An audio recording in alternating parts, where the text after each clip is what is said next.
संभल का मामला शांत नहीं हुआ कि अब अजमेर की दरगाह में शिव मंदिर होने का दावा किया जाने लगा। इस संबंध में एक याचिका अजमेर सिविल कोर्ट ने स्वीकार कर ली है। सिविल कोर्ट की याचिका स्वीकार करते ही ये मामला तेजी से चर्चा में आने लगा। नमस्कार, मैं पिंटू सक्सेना। आज आपको इस वीडियो में बताऊंगा कि किसने दायर की है ये याचिका और किस आधार पर दायर की गई है ये याचिका। संभल में हिंसा की भट्टी अभी पूरी तरह से ठंडी नहीं पड़ पाई। अजमेर दरगाह का ये मामला अब सामने आने लगा। संभल हिंसा के लिए विपक्ष लगातार योगी सरकार को घेरने की कोशिश कर रहा है। संभल का मामला मस्जिद से जुड़ा है, वैसे ही अजमेर दरगाह का भी निशाना बनाया जा रहा है। जैसे संभल में मस्जिद की उत्पत्ति को लेकर सवाल उठाए गए, दावा किया गया कि ये मस्जिद हिंदू मंदिरों के खंडहर पर बनी है। असल संभल की जामा मस्जिद का निर्माण बाबर के समय में हुआ। उस समय पहले वकील विष्णु शंकर जैन और अन्य लोगों के द्वारा एक याचिका दायर की गई। दावा किया गया कि संभल की जामा मस्जिद भगवान कल्कि को समर्पित एक हिंदू मंदिर के खंडहर पर बनाई गई। के जवाब में अदालत ने 19 नवंबर 2024 को सर्वे का आदेश दिया। अदालत के आदेश के बाद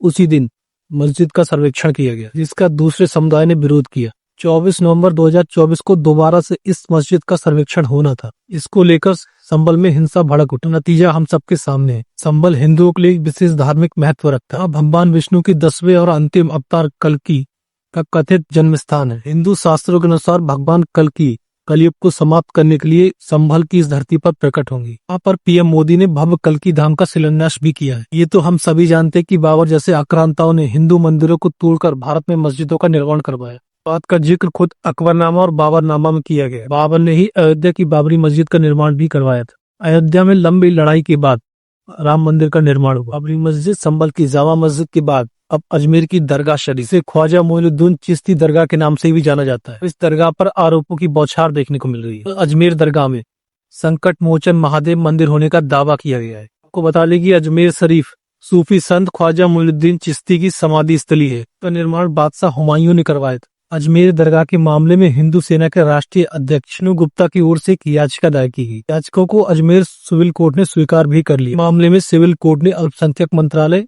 दरगाह कमेटी अजमेर, भारतीय पुरातत्व सर्वेक्षण विभाग को एक नोटिस भी भेज दी। इस मामले की अगली सुनवाई 20 दिसंबर को होनी है। जानते हैं कि किन डॉक्यूमेंट्स के आधार पर यह दावा किया गया है। सबसे पहला आधार है रिटायर्ड जज हरबिलास शारदा की 1911 में लिखी गई किताब।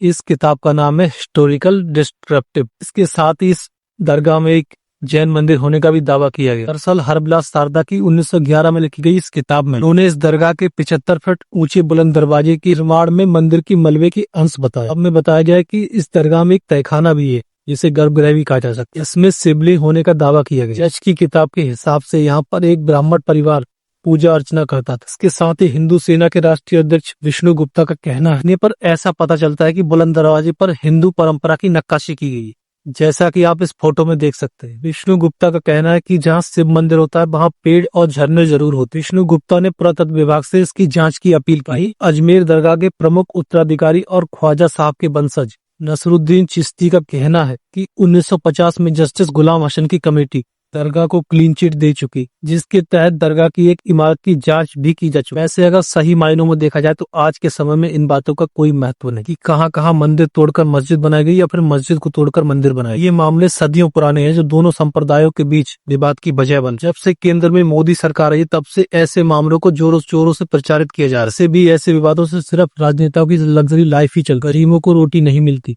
गरीबों को तो सिर्फ हिंसा ही देखने को मिलती।